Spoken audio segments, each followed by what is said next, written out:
All right.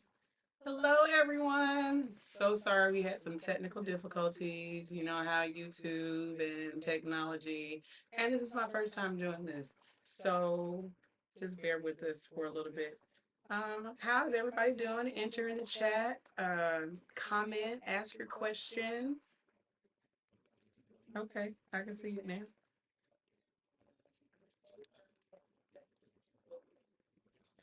Okay.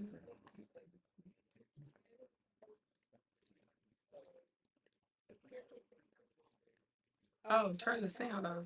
I'm still trying to ask your question. Okay. All right. Um, so this is a little distracting because I have YouTube and it's lagged and I don't know what I'm doing. So just bear with me. And I see two people are watching. All right, so let's just dive on in. Um, I'm just going to introduce myself. My name is Candace. I like to be called Mz.B in the professional realm, like working with children. I have been teaching children professionally since 2001. I am the oldest sibling of sisters and I have a brother. And I've always, had to watch them and, teach them other things. So that's just where a little background of me. I have one son and I just love what I do. I would do it for free if I could afford to. So there's that. Um, but I would like to help people find engaging activities for their children in their own community.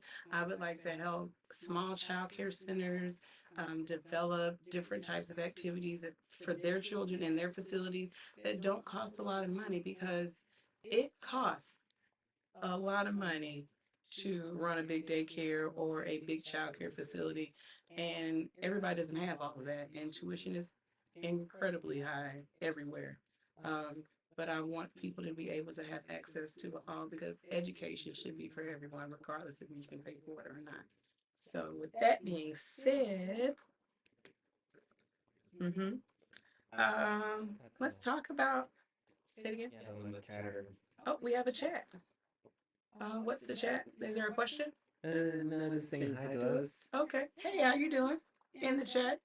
So let's talk about birth to 12 months. There's a lot of milestones that children experience during those birth to 12. A lot of those are physical developments. They're learning how to roll over, they're learning how to sit up, they're learning how to babble and talk. So, talking and reading to your children is very important in those first couple of months and weeks. And it's also important to read to your child while they're in the womb if you're able to do something like that. Some people have surrogates and they're not able to do that, but encourage your surrogate to read to the baby or sing to the baby and get used to your voice because they know who you are when they come out. Um, it's a magical thing. I remember when I had my son that he was in the NICU, and when I said, "Hey, Miles," and he looked at me like, "Where have you been? I've been hearing everybody else's voice but yours, and I've been looking for you." So I know he knew who I was from the moment he heard my voice and saw my face. So it's very important for your babies to hear your voices. Sensory exploration is it's easy to do at home with your children. Playing in the water, playing with bubbles, playing with finger paint in the bathtub. Um, Having children is very messy. Let's just get that out of the way. Having children is very messy. There's nothing clean about having children. You want to get messy. You have to get messy. Everybody always wants the babies to have their first birthday and put their hands in. But for the first birth to 1 year old, you always try to keep their hands clean and keep them clean. So when they see that cake, it's like, oh, so we kind of already pre-program them for not wanting to get messy. So let them get messy. Let them explore. Let them put safe things in their mouth as far as like painting with yogurt, putting food coloring in that. And that helps with the oral fixation. That helps with them exploring colors. And they're able to put those things in their mouth because children put things in their mouth. I mean, I have 3 and 4 year olds in my class and they're constantly putting things in their mouth. So it's it's normal. It's normal.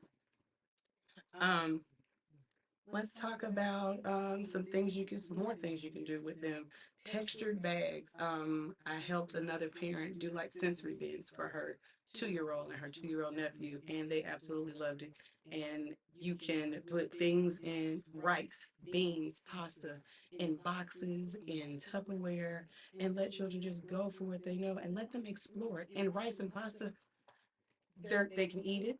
It'll be crunchy, and they probably won't want to eat it anymore. Or you can cook the pasta for them to have. So it's just up to you. Like exploring, you're learning things with your child, and it's it's a magical time between that birth to five. They learn so much in that time span of life that you learn how to be a good person. You learn the world, and that sticks with you. There are things that from just me teaching children for the past 24 years, telling them that to love yourselves because you can't love yourself if you can't love nobody else if you can't love yourself. That's it. So that sticks with them and that helps you become a better person because you have to have self love. So there's that. I'm all over the place. This is my first time doing this. I don't know what I'm doing, but we're just gonna keep going. If you have any questions, We got told you this. any comments, send them in the chat. I see a couple of people in there saying hello, Mz.B. Hey, Candy Cane. It's the holidays. People like to call me Candy Cane. My name is Candace. So there's that.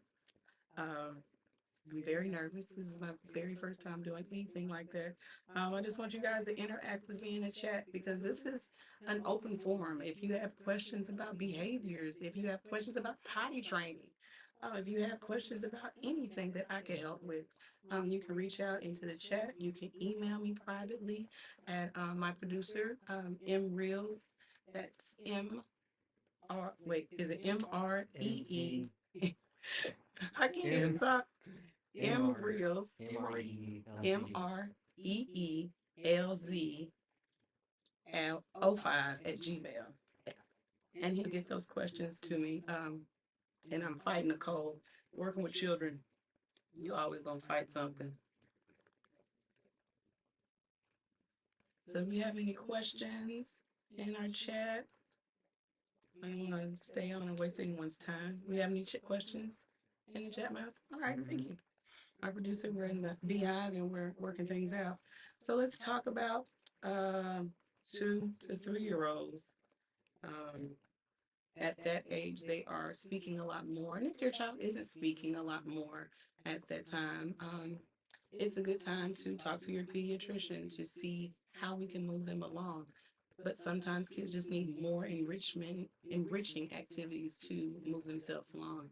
Speaking to them and not correcting them so much when they say a word wrong, but just recasting that word back out to them. For instance, if they say, I, let me out mouth, I water, and you say, oh, you want water. So just simple things like that, because it can, deter them from speaking anymore because I don't know what you're saying, or say it again, but try your best to kind of interpret what they're saying. We have a question. Oh, We have a question of what are your best methods in potty training? oh, best methods in potty training. Thank you. That is so. My philosophy on potty training is potty training when they are able to speak. And it can be one word utterances. And one word utterances is just pee and poop, just one word. If they can get that out or indicate that they are wet or they have pooped or something like that, that's a great time to start.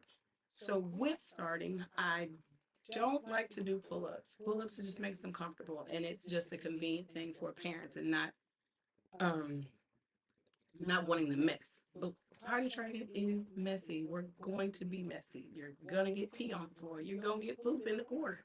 It's going to happen. So you're going to have to take a weekend and do potty training boot camp. Like I said, when they first start, those words, pee and poop, and they got that out the way, it's time. So my thing is, and being consistent, being consistent.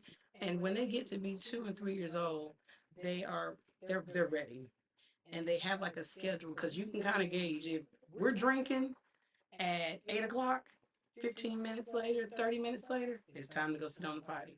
And we're not forcing them to sit on the potty. And that's another thing that a lot of parents try to, because they're ready for. They're sick of buying pull ups, they're sick of buying diapers, they're sick of changing grown tail. So they so they'll force the child to do it, and they're not ready. You have to wait until they're ready, or they'll regress, or they'll start crying and temper tantrums and all of that. That'll start a whole nother situation. But being consistent, knowing it's going to be a journey, it's going to be messy, and just sticking it out. Trying to time their pottying habits. Like I said, if they eat at 8 o'clock and drink at 8 o'clock, 15, 20 minutes later, let's go to the potty. Same with in the evening. If bedtime is at 9 o'clock or 8 o'clock, it should be 8 o'clock, 7:30 at the earliest. But you should stop liquids an hour before bedtime so that you won't have that accident in the bed. And lots of parents do like to do pull-ups at night, and that's fine. But when they start to stay dry all night, that's their potty train. They're ready. They're holding it through the night, and they get up straight in the morning and go. Um, I found with my own son making him go as soon as he got up in the morning for school, making him go to the bathroom, and he would go and he'd be so proud of himself, and you're setting them up for success, and it's a whole confidence booster too. So hopefully that that helps. Oh, we got some more chats. Um, you're a necessary resource after. Ugh. Oh, Duchess, sorry. Um, what? Oh, now Miss Alexander with I don't know what's going to happen with the Department of Education. I'm very unsure. I do know that our governor in Georgia is very big on education, and I'm not very fearful of what will happen in Georgia.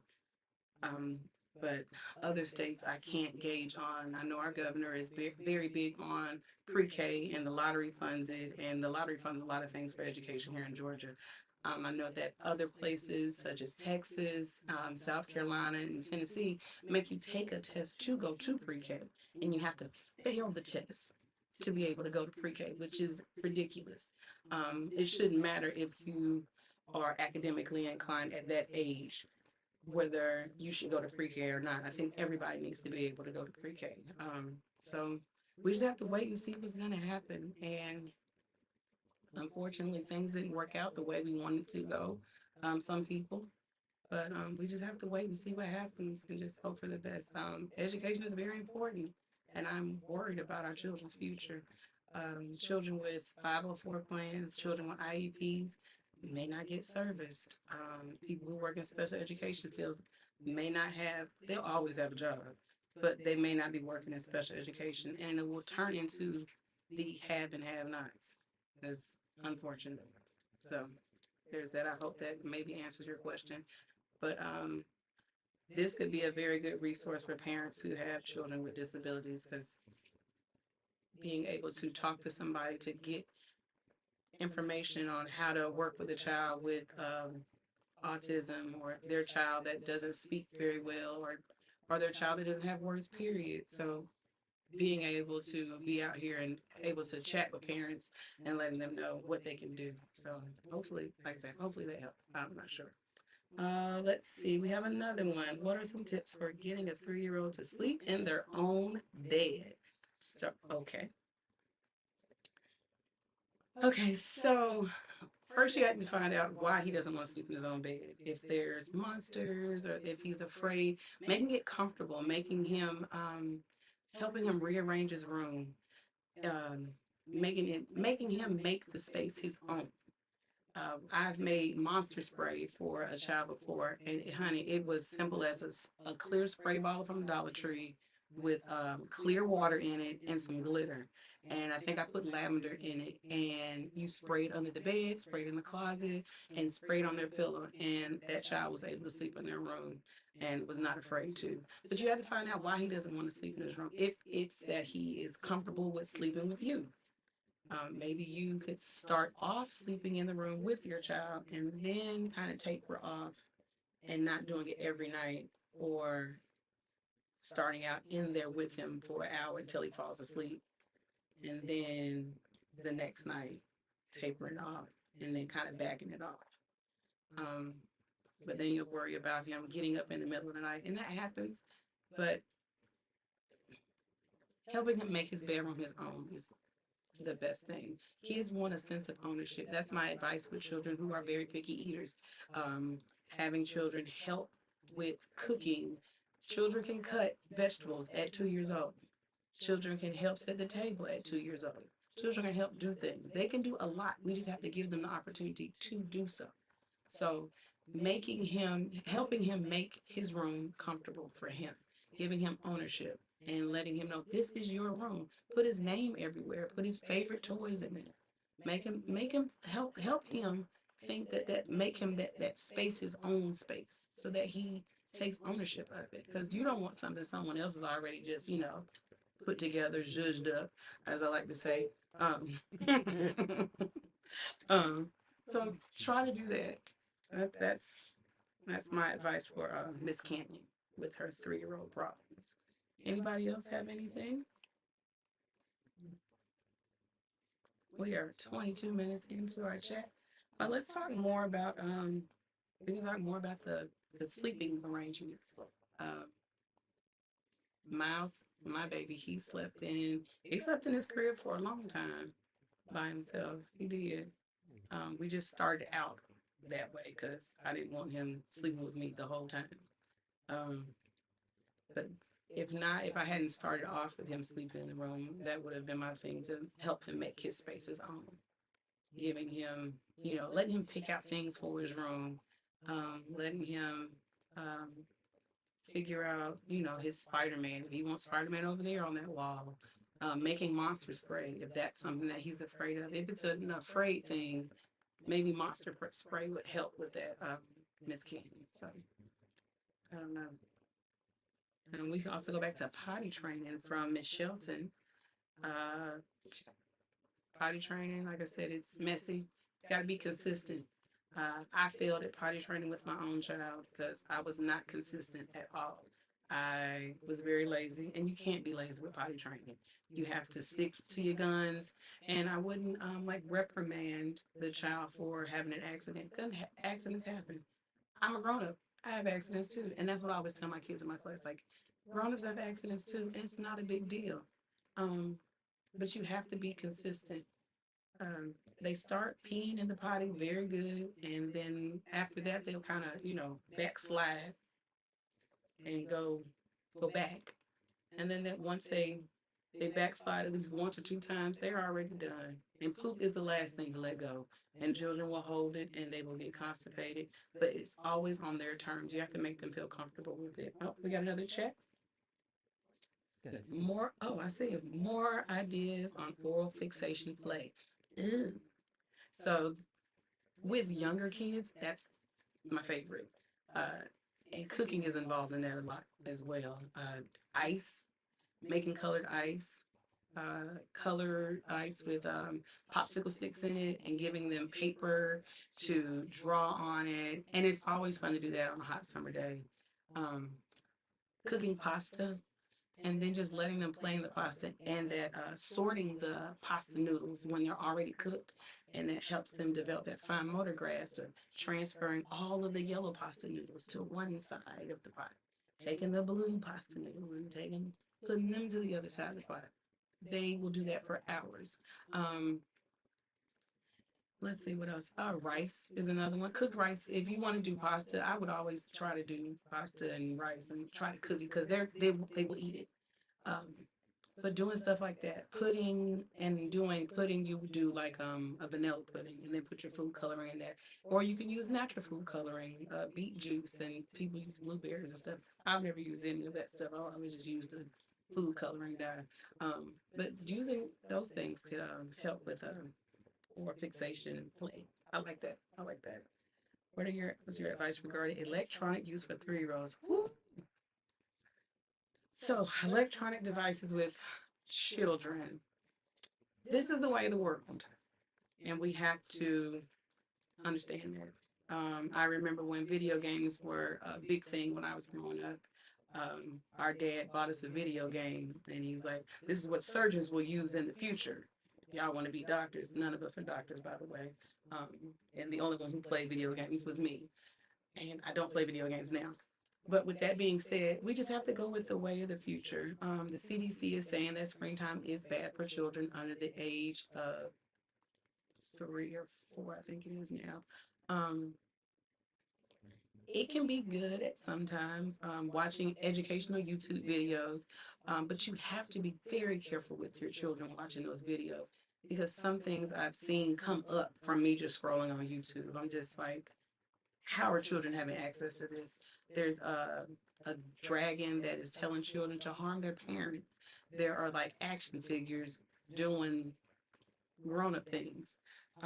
So monitoring your children, and they also have, I don't know if you have an iPhone, Miss Canyon, but iPhone would help.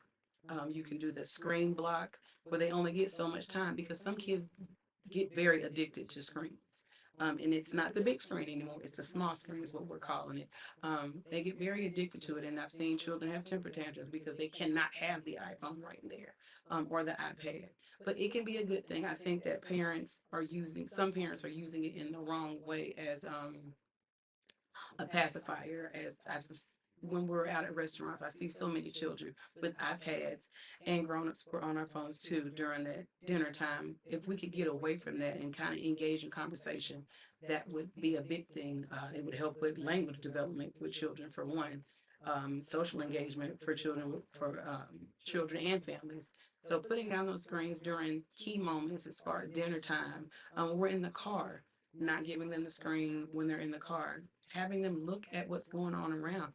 You'll be surprised that children, if they pay attention to their surroundings while you're driving, they can get home. And I've heard so many police reports and success stories that children are finding their way home if they get left off the bus or have to find their way home from the schoolyard or get lost somewhere. They're able to find their way home because they've been aware of their surrounding situational awareness, what my husband likes to call it. But being able to tune in those key points. Dinner time shouldn't be a screen time. Riding in the car shouldn't be. You should be singing. You should be talking to your child. Well, what did you do at school today? Well, what do you think about that? Do you see that sign, that environmental print? Children are able to recognize Target, Walmart, Chick-fil-A, McDonald's. They recognize those signs. That helps with phonics. That helps with early reading signs. So there's so many moments that screen is not okay. And there are some times where mama needs a break, but mama doesn't need a break all the time. Put the phones down sometimes and engage with your child. Let's see. Homeschooling. Miss Canyon. I am on the fence about homeschooling. I think homeschooling would be good if you have access to social groups. I think a lot of children that do homeschool don't have access to having friends, being socially engaged with other people besides their families or their parents who was doing the homeschooling. Doing homeschooling in pods would be ideal, which is just like a small school. Um, I I'm still just, I'm very leery about homeschooling. I think school is made so that children are able to learn in a different environment and able to socialize with other people other than the people that live in their household. Because you develop introverts when you do that. So that's my take on homeschooling. Miss Alexander, 2-year-olds, lunch guided enrichment. Do you think it? Oh, ooh, guided enrichment. It is necessary in some instances, but exploration play at from birth to 5 is the best. They learn so much just from them trial and error for themselves versus you doing more guiding. Even in the school that I'm at the Metro Atlanta area, we don't have much teacher guided facilitated play. The kids are exploring. They get to pick up things and pour water out of this and I'm not, it takes the adult out of it and lets the kids explore and lets them get messy. Guided, yes. You want them to be able to explore, but exposing them to things is important. Oh, I should have knocked that down. And yeah, outside of play. Yeah. You got to show them things, but letting them do it is like I don't like the dot tracing thing. I don't like it. I like the copycat thing model where I do it and then you do it. And then we can do it together. The I do, you do, we do model. And we do that in my class all the time during small group. And that's when we do the more guided enrichment activities instead of just play all day. And they're really not playing. They're exploring. They're learning while they're playing. And that's what you want them to do. But with numbers and counting, you can do it first, and then you do it together, and then you let them do it, and then you do it together. All right. How do you handle ones who want to do everything? Wow. It sounds like you have a headstrong 3-year-old, and a headstrong 3-year-old is really difficult for parents to deal with. Teachers love it. Because you want them to be able to do things. Let them do it. Yes, it takes a long time for them to put their shoes on, but they're steadily telling you, I do it, I do it, I do it. Let them do it. If they put their shoes on the wrong feet, guess what? They got their shoes on. And guess who did it? They did. That gives them that confidence boost, and they did it themselves, and you don't have to fuss anymore. Let them dress themselves. Let them, and if it's harmful, no, no. If they're wanting to stir a hot pot, no, there's consequences. But then explain to them why they can't do it themselves. I can help you do it, but let them do it. I tell my parents all the time, let them do it. I had a parent, the child didn't want to put on clothes, and the child came to school in pajamas. Mz.B, he's not putting on his clothes, but here are his clothes right here. He has his pajamas on. Here are his clothes. I said, go in the bathroom, put your clothes on. Did he put them on? He did, but he put them on wrong.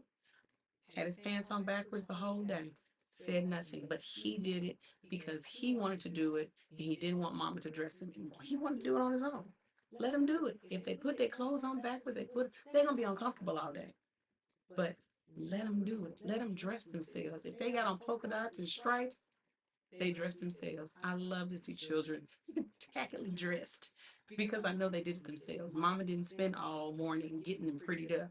We have to let kids do things themselves because they're fully capable of doing it. I had 2-year-olds, y'all, 2-year-olds sewing buttons on fabric.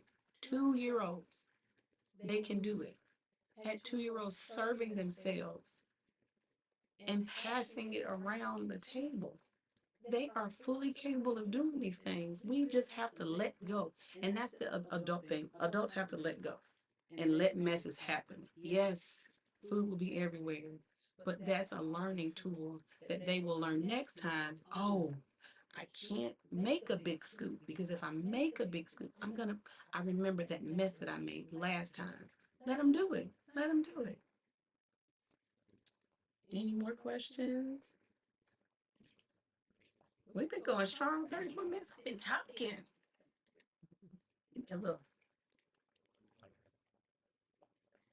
Look, make sure y'all like the video.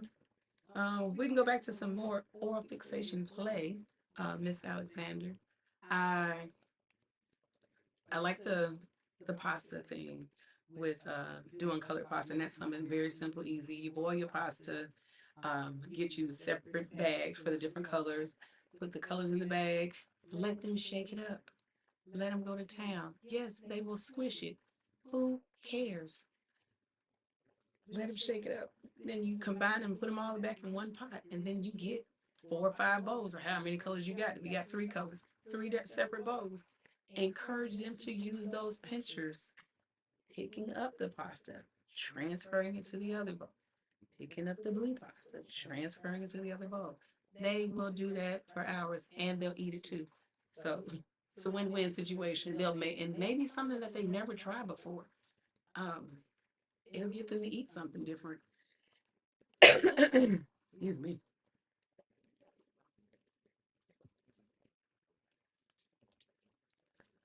All right. Well, this was nice.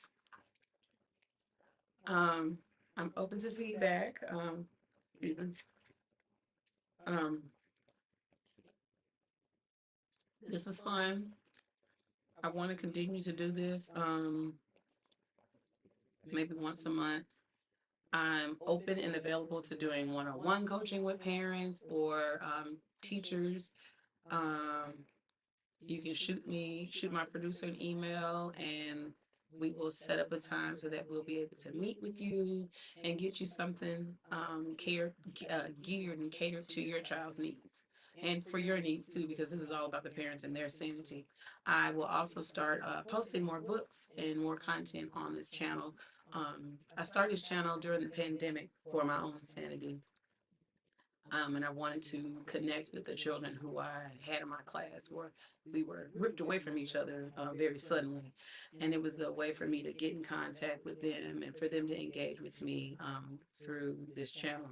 So it was a godsend. It helped me cope with being away from them and helped me cope with just the pandemic in general because it was terrible.